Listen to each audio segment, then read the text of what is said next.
नमस्कार, Saraswati learning academy में आपका स्वागत है। इस वीडियो सीरीज़ में हम विषयवार जीएस के टॉपिक्स को आपके लिए लेकर आ रहे हैं। तो इन टॉपिक्स को आप ध्यान से देखिएगा और टॉपिक को पूरा करने के बाद इससे संबंधित जो संभावित प्रश्न हैं ये दिए गए हैं, ये आपने हल करने हैं। तो चलिएगा शुरू करते हैं। सबसे पहला खंड हमारा यहाँ पर इतिहास का। तो चलिए शुरू करते हैं। इतिहास के जनक हेरोडोटस को माना जाता है। इतिहास का जनक माना जाता है हेरोडोटस को। इतिहास को उपलब्ध साक्ष्यों के आधार पर 3 भागों में बांटा जाता है। पहला प्रागैतिहासिक काल, यानी जिस काल के बारे में हमारे पास कोई लिखित साक्ष्य नहीं है। जिस काल के बारे में हमारे पास कोई लिखित साक्ष्य नहीं है, अर्थात मनुष्य इस काल में लिखना पढ़ना नहीं जानता था। तो इस काल के बारे में जानकारी हमको जो पुरातात्विक अभिलेख हैं इनके द्वारा ही मिलता है। दूसरा है आद्य ऐतिहासिक काल।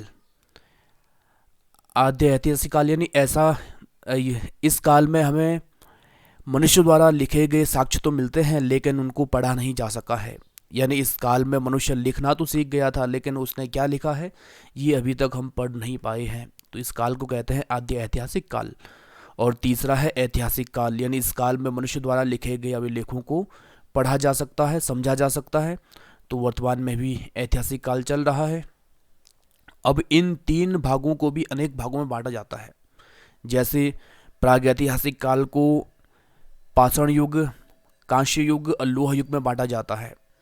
तो इतिहास को विभिन्न आधारों पर बांटने की परंपरा है, विभिन्न आधारों पर इसको बांटा जा सकता है। तो चलिए आगे बढ़ते हैं। आग का आविष्कार पुरापाषाण काल में हुआ था। ये कुछ महत्वपूर्ण जानकारियां हैं। आग का आविष्कार पुरापाषाण काल में हुआ। पहिए का आविष्कार हुआ था नवपाषाण काल में और कृषि का आविष्कार हुआ था नवपाषाण काल में। मनुष्य द्वारा पालतू पहला पशु कुत्ता।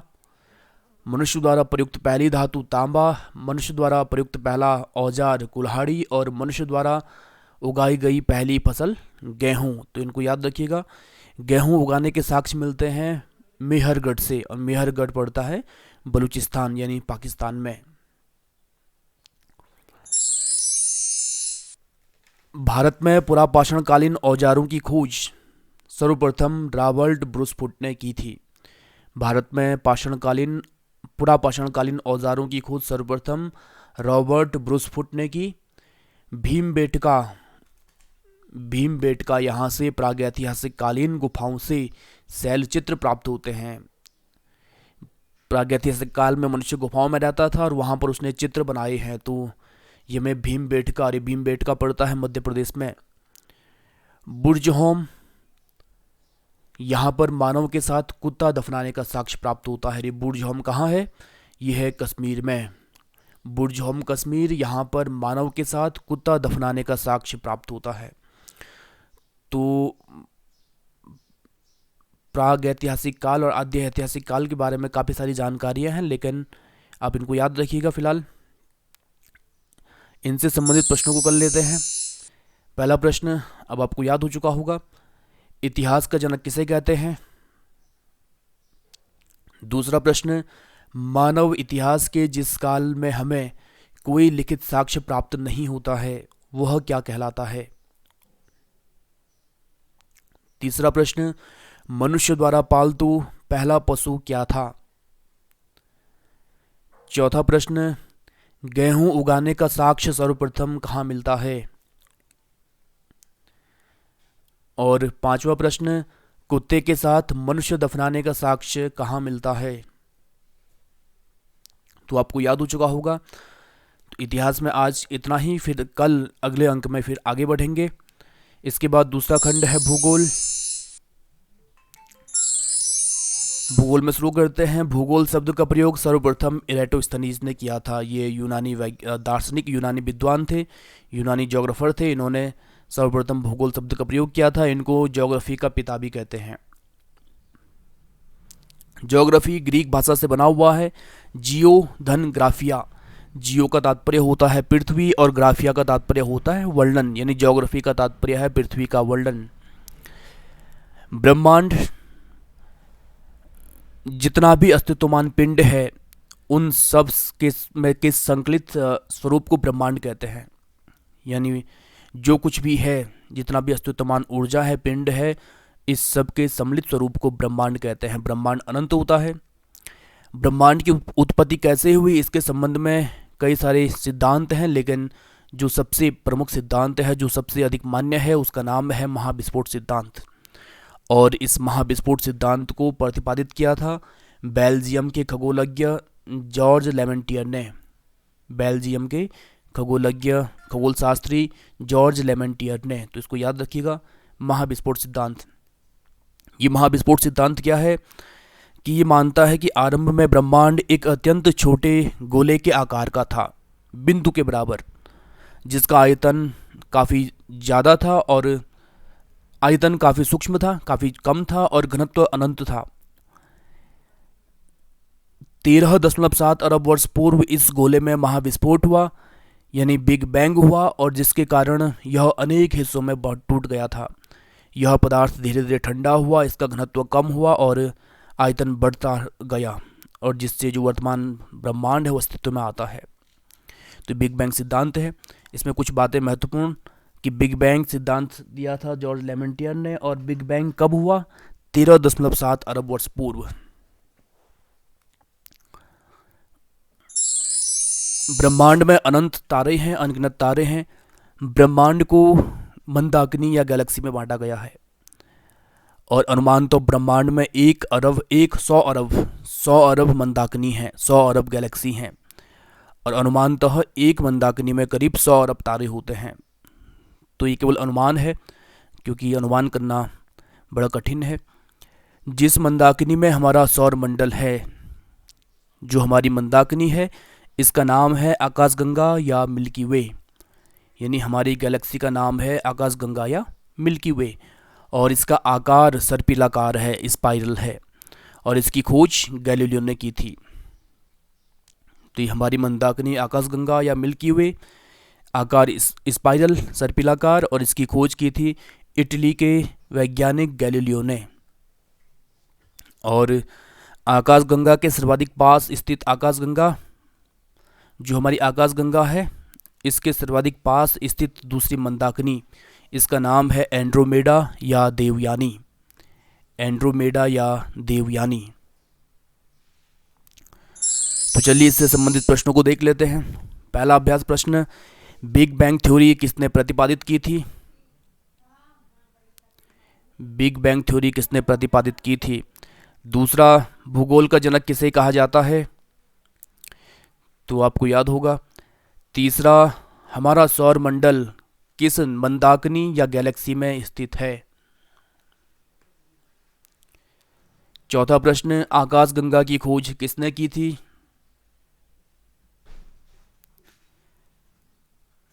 पांचवा प्रश्न, हमारी आकाशगंगा के पास सर्वाधिक पास स्थित आकाशगंगा कौन सी है?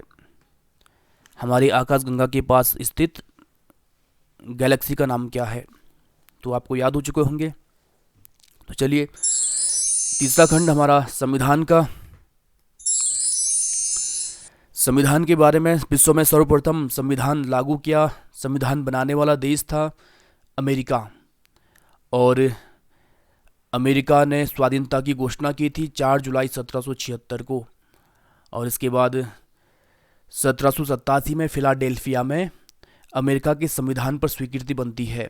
अमेरिका का संविधान स्वीकृत किया जाता है फिलाडेल्फिया सम्मेलन 1787 में, और ये लागू होता है 1789 में। तो अमेरिका विश्व में सबसे पहले संविधान बनाने वाला देश था।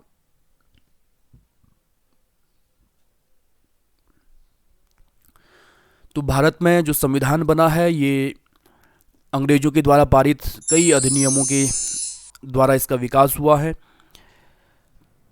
तो 1757 में प्लासी का युद्ध हुआ, 1764 में बक्सर का युद्ध हुआ। अंग्रेजों ने बंगाल और अन्य क्षेत्रों को अपने अधीन लाए थे, और शासन संचालन के लिए वहाँ पर कई सारे अधिनियम पारित किए थे। तो इन अधिनियमों के बारे में थोड़ा सा हम पढ़ेंगे धीरे धीरे। इसमें पहला अधिनियम है रेगुलेटिंग एक्ट, और ये पारित किया गया था 1773 में। तो यहाँ पर पहला प्रश्न तो यही बनता है, रेगुलेटिंग एक्ट कब पारित किया गया? 1773। इसके द्वारा वारेन हेस्टिंग्स को बंगाल का प्रथम गवर्नर जनरल बनाया गया था। इस रेगुलेटिंग एक्ट के द्वारा वारेन हेस्टिंग्स को बंगाल का प्रथम गवर्नर जनरल बनाया गया था और बम्बई और मद्रास प्रेसिडेंसी को भी इसके अधीन लाया गया था। दूसरा, इस रेगुलेटिंग एक्ट के द्वारा 1774 में कलकत्ता में एक उच्चतम न्यायालय की स्थापना की गई थी। कलकत्ता में एक उच्चतम न्यायालय की स्थापना की गई थी और जिसके मुख्य न्यायाधीश थे sir Elijah MP, sir Elijah MP. और इस अधिनियम के द्वारा कंपनी के अधिकारियों के निजी व्यापार पर प्रतिबंध लगाया गया था। तो ये 3 बातें आप याद रखिए, महत्वपूर्ण।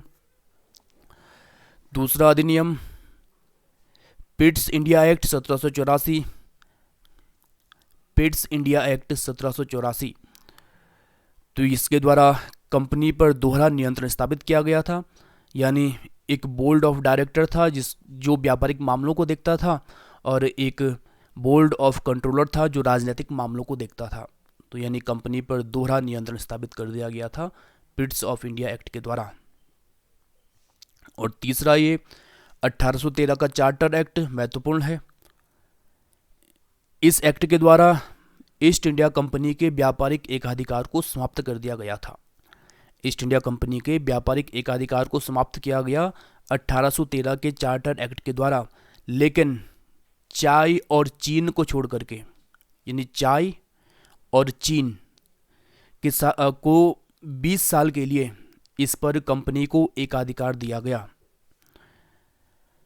दूसरा, इस अधिनियम के द्वारा, इस चार्टर एक्ट के द्वारा ब्रिटिश पादरियों को भारत में धर्म प्रचार की आज़ादी दी गई थी। ब्रिटिश पादरियों को भारत में धर्म प्रचार की आज़ादी दी गई थी। और तीसरा महत्वपूर्ण, कि इस अधिनियम में शिक्षा पर खर्च के लिए प्रतिवर्ष 1 लाख रुपए की व्यवस्था की जाने की बात की गई थी। भारतीय शिक्षा पर खर्च करने के लिए प्रतिवर्ष 1 लाख रुपए खर्च करने की बात कही गई थी। तो ये 3 महत्वपूर्ण बात इस अधिनियम में है। तो अभी इनसे संबंधित प्रश्नों को देख लेते हैं, अगले अंक में हम इससे आगे बढ़ेंगे। तो आपको याद हो चुका होगा, पहला प्रश्न, अमेरिका का संविधान कब लागू हुआ? तो आप प्रश्नों को आंसर मन में देते रहिएगा और अगर याद नहीं हुआ तो फिर से देखने का प्रयास कीजिए। दूसरा प्रश्न, किस अधिनियम के तहत कलकत्ता में उच्चतम न्यायालय की स्थापना की गई थी? तीसरा प्रश्न, किस अधिनियम के द्वारा कंपनी के व्यापारिक एकाधिकार को समाप्त किया गया था?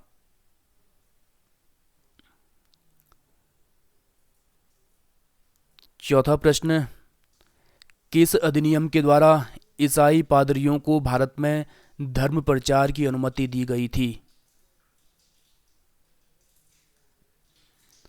और पांचवा प्रश्न, किस अधिनियम के द्वारा भारतीय शिक्षा पर प्रतिवर्ष 1 लाख रुपए खर्च करने की बात की गई थी?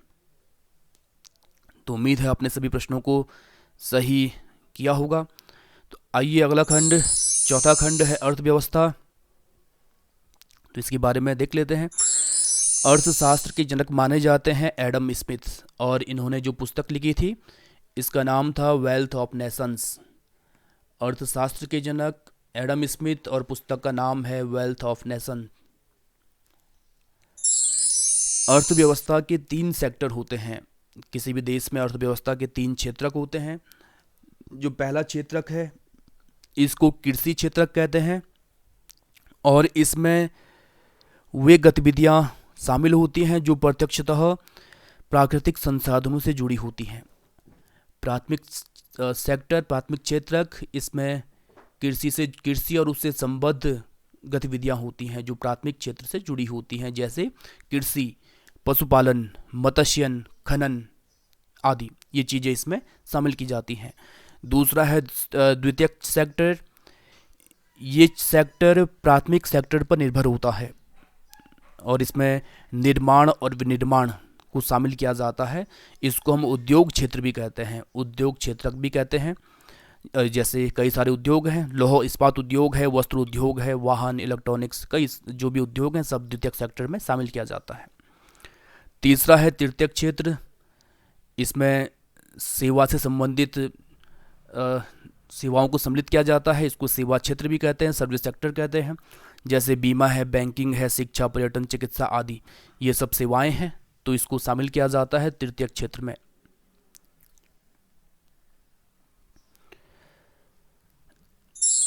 इसके बाद सकल घरेलू उत्पाद यानी जीडीपी, और जीडीपी का तात्पर्य होता है किसी देश की भौगोलिक सीमा के अंदर एक वित्तीय वर्ष में उत्पादित वस्तु और सेवाओं का कुल मौद्रिक मूल्य। यानी भारत की जीडीपी कितनी होगी एक साल में, जितना भारत की भौगोलिक सीमा के अंदर एक वित्तीय वर्ष में, भारत का वित्तीय वर्ष 1 अप्रैल से लेकर के 31 मार्च, एक वित्तीय वर्ष में उत्पादित वस्तु और सेवाओं का कुल मौद्रिक मूल्य, इसको कहते हैं जीडीपी, यानी ग्रॉस डोमेस्टिक प्रोडक्ट, यानी सकल घरेलू उत्पाद। और जीडीपी के आधार पर विश्व की जो शीर्ष अर्थव्यवस्थाएं हैं, सबसे बड़ी अर्थव्यवस्था अमेरिका है, फिर चीन है, फिर जापान है, फिर जर्मनी है, और फिर भारत। भारत 2018 में 5वें स्थान पर पहुंच गया था। भारत की जो जीडीपी है, इसमें जो योगदान, जिस क्षेत्र का सबसे ज़्यादा योगदान है वो है सेवा क्षेत्र, और सबसे कम योगदान है कृषि क्षेत्र। तो हमने यहाँ पर भारत की जीडीपी में योगदान लिखा है बढ़ते हुए क्रम में। सबसे कम योगदान कृषि क्षेत्र का, इसका योगदान है 13.9%, यानी करीब करीब 14% के करीब। दूसरा है उद्योग क्षेत्र, इसका योगदान करीब 26% के करीब। और सबसे ज़्यादा योगदान है सेवा क्षेत्र का, और इसका योगदान है 60%। तो ये जीडीपी में योगदान, यानी भारत की जो जीडीपी है सेवा पर आधारित है। लेकिन रोजगार प्रदान करने के आधार पर, यानी कार्ययोजित जनसंख्या के आधार पर जीडीपी का बढ़ता हुआ क्रम, सबसे कम रोजगार सृजित होता है उद्योग क्षेत्र में। सबसे कम लोग लगे हुए हैं उद्योग क्षेत्र में, उसके बाद सेवा क्षेत्र में, और सबसे ज़्यादा लोग लगे हुए हैं कृषि क्षेत्र में। भारत में कृषि क्षेत्र में आज भी लगभग 60% लोग कार्य करते हैं, उद्योग क्षेत्र में 17% हैं, और सेवा क्षेत्र में करीब 23% लोग काम करते हैं। तो सबसे ज़्यादा कार्य होता है, कार्य करने वाले लोग लगे हुए हैं कृषि क्षेत्र में।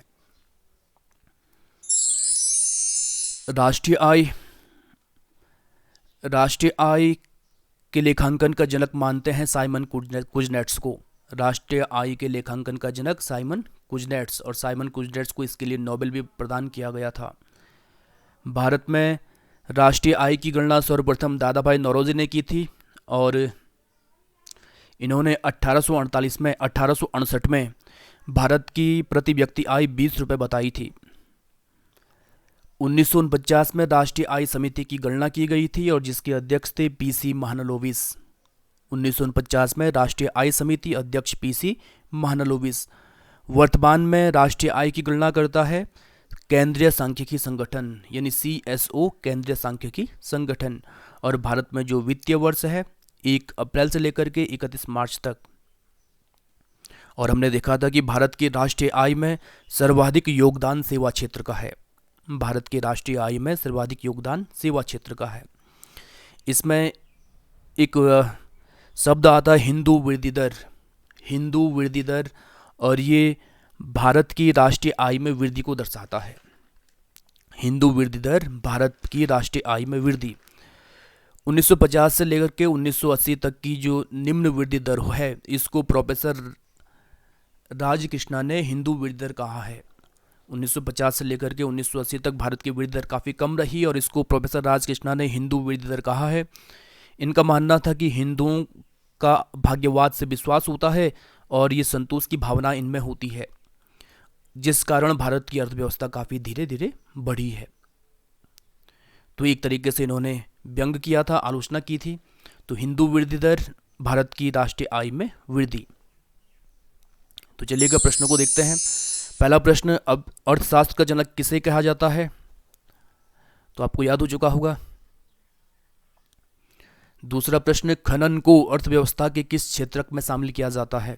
तो हमने बताया था कि अर्थव्यवस्था के 3 क्षेत्रक हैं, तो आपको बताना है खनन, माइनिंग किस क्षेत्रक में होती है। तीसरा, भारत की राष्ट्रीय आय में सबसे अधिक योगदान किस क्षेत्र का है? चौथा, हिंदू वृद्धि दर का संबंध किससे है? पांचवा, भारत में सर्वाधिक व्यक्ति किस क्षेत्र में संलग्न हैं? तो ये 5 प्रश्न हैं, आपने बिल्कुल सही किए होंगे। तो अगले अंक में इससे आगे बढ़ेंगे। इसके बाद अगला खंड है जीव विज्ञान का। विज्ञान में हमने सबसे पहले जीव विज्ञान को शुरू किया है, तो जीव विज्ञान में देख लेते हैं। जीव विज्ञान शब्द का सबसे पहले प्रयोग किया है लेमार्क और ट्रेविरेनस ने। लेमार्क और ट्रेविरेनस ने। जीव विज्ञान का जनक कहा जाता है अरस्तु को।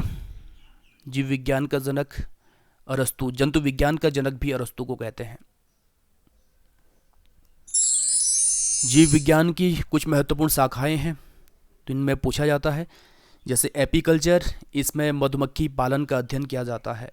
एपीकल्चर, मधुमक्खी पालन। सेरीकल्चर, इसमें रेशम कीट पालन का अध्ययन किया जाता है। सेरीकल्चर, रेशम कीट पालन। पीसीकल्चर, इसमें मत्स्य उत्पादन, मत्स्य पालन का अध्ययन किया जाता है। एंथोलॉजी, इसमें पुष्पों की यानी फूलों की खेती का अध्ययन किया जाता है। पोमोलॉजी, इसमें फलों की खेती का अध्ययन किया जाता है। ऑर्निथोलॉजी, इसमें पक्षियों का अध्ययन किया जाता है। हर्पिटोलॉजी, इसमें सरीसृपों का अध्ययन किया जाता है। ऑन्कोलॉजी, इसमें कैंसर का अध्ययन किया जाता है। तो ये जीव विज्ञान की कुछ शाखाएं हैं, इनको याद करिएगा। द्विनाम पद्धति के जनक थे कैरोलस लीनियस। आधुनिक वर्गीकरण का जनक भी कैरोलस लीनियस को माना जाता है। इन्होंने प्रत्येक जीवधारी का नाम लैटिन के 2 शब्दों से दिखाने की परंपरा शुरू की थी। लैटिन भाषा के 2 शब्दों से। इसमें जो पहला शब्द है ये जीवधारी के वंश को दिखाता है, और जो दूसरा शब्द है ये जीवधारी की जाति को दिखाता है। तो ये वैज्ञानिक नाम रखने की परंपरा लैटिन भाषा में, इसको कैरोलस लीनियस ने शुरू किया था, इसलिए इनको कहते हैं द्विनाम पद्धति का जनक। तो ये कुछ महत्वपूर्ण वैज्ञानिक नाम है जो पूछे जाते हैं। मानव का वैज्ञानिक नाम है होमोसेपियंस। होमोसेपियंस यानी होमो इसका वंश है, सेपियंस इसकी जाति है। गाय का वैज्ञानिक नाम है बॉस इंडिकस। Bos indicus. मक्खी का वैज्ञानिक नाम है मॉस्का डोमेस्टिका। मॉस्का डोमेस्टिका। आम का वैज्ञानिक नाम है मैंगीफेरा इंडिका। Mangifera indica. धान का वैज्ञानिक नाम है ओराइजा सटाइवा। Oryza sativa. और गेहूं का वैज्ञानिक नाम है ट्रिटिकम आस्टिवम। ट्रिटिकम आस्टिवम। तो ये कुछ महत्वपूर्ण, इनको याद करिएगा। तो यहाँ से प्रश्नों को देख लेते हैं। पहला अभ्यास प्रश्न, जीव विज्ञान का जनक किसे कहते हैं? तो आपको याद हो चुका होगा। दूसरा प्रश्न, मछली पालन का अध्ययन जीव विज्ञान की किस शाखा में किया जाता है? तीसरा प्रश्न, ऑन्कोलॉजी का संबंध किससे है? चौथा प्रश्न, द्विनाम पद्धति के जनक कौन थे? और पांचवा प्रश्न है, आम का वैज्ञानिक नाम क्या है?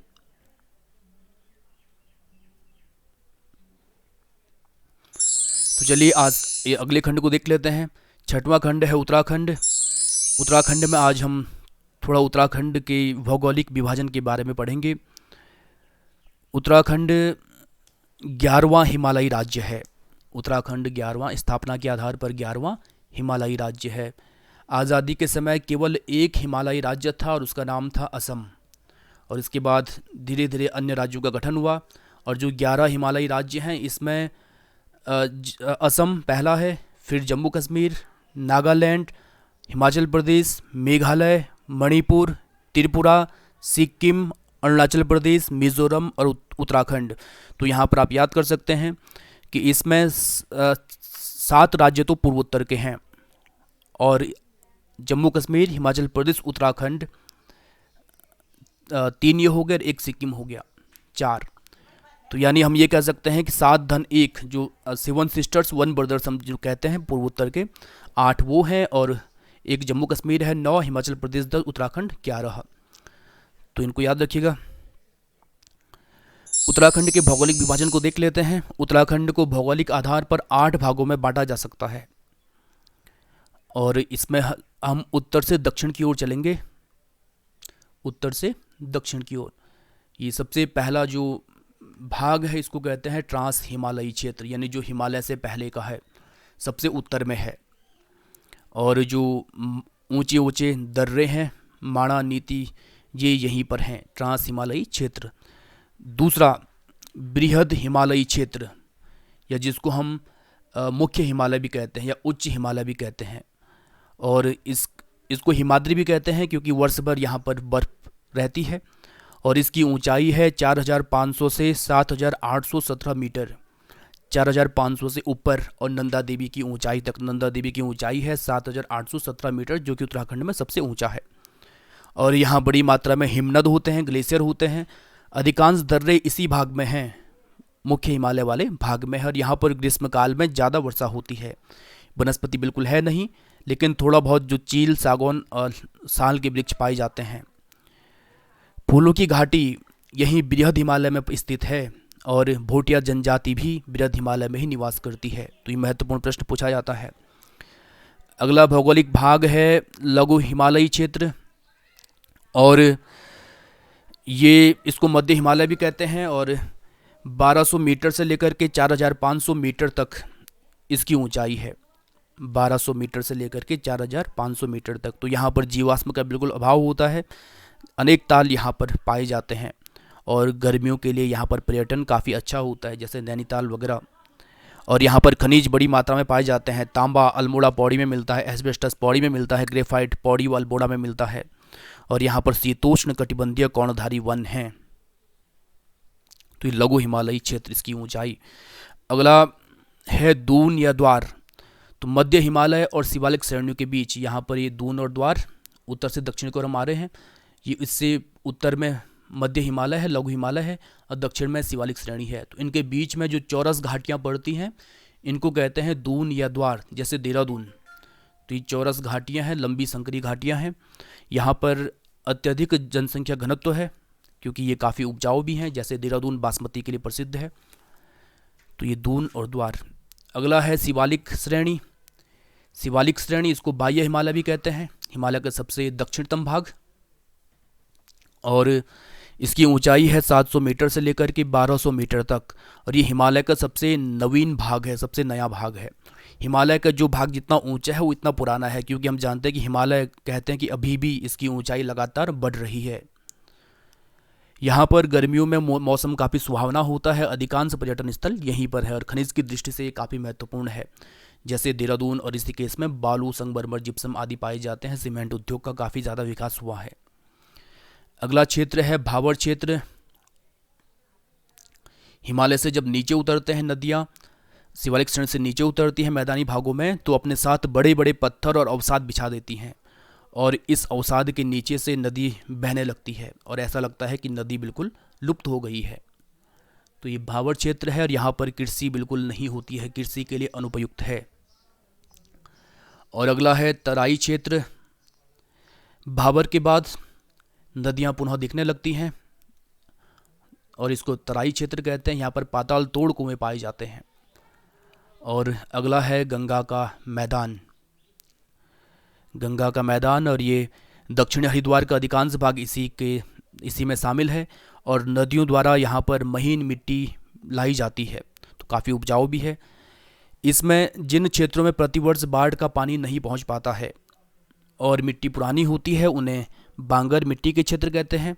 और जिन क्षेत्रों में प्रतिवर्ष बाढ़ का पानी पहुँच जाता है और नई मिट्टी पाई जाती है, तो उन्हें खादर कहते हैं। और इस हिस्से में काफ़ी अच्छी खेती होती है। तो ये उत्तराखंड का भौगोलिक विभाजन हमने देखा है। हम उत्तर से दक्षिण की ओर चले हैं। तो इससे संबंधित प्रश्नों को देख लेते हैं। पहला प्रश्न, सबसे पहला हिमालयी राज्य कौन सा था? सबसे पहला हिमालयी राज्य कौन सा था? दूसरा प्रश्न, फूलों की घाटी उत्तराखंड के किस भौगोलिक क्षेत्र में है? फूलों की घाटी उत्तराखंड के किस भौगोलिक क्षेत्र में है?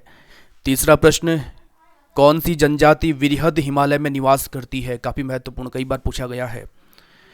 चौथा प्रश्न, मध्य हिमालय और शिवालिक श्रेणी के बीच स्थित चौड़ी घाटियों को किस नाम से जाना जाता है? और पांचवा प्रश्न है, खादर क्या है? तो आपने इन सभी प्रश्नों को हल कर दिया होगा। तो अगले अंक में फिर इससे आगे बढ़ेंगे। तो आपको ये कैसा लगा, लाइक कमेंट शेयर जरूर कीजिएगा। शुक्रिया।